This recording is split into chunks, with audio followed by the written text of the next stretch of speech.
wall frame practical activity for the boys and girls second year. Wall frame cluster cladding. They do some ceiling frames, and there's actual, this beam has to get taken down for demolition activity. Just walk over.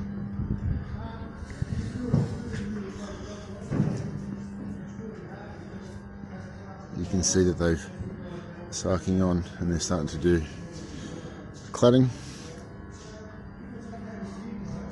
working their heights as per the dumpy.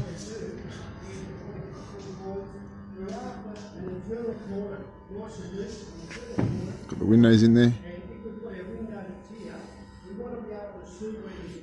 Group of 4 students.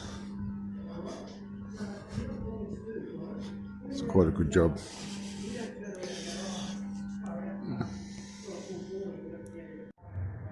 Just the high view, practical activities for the students in Wollongong.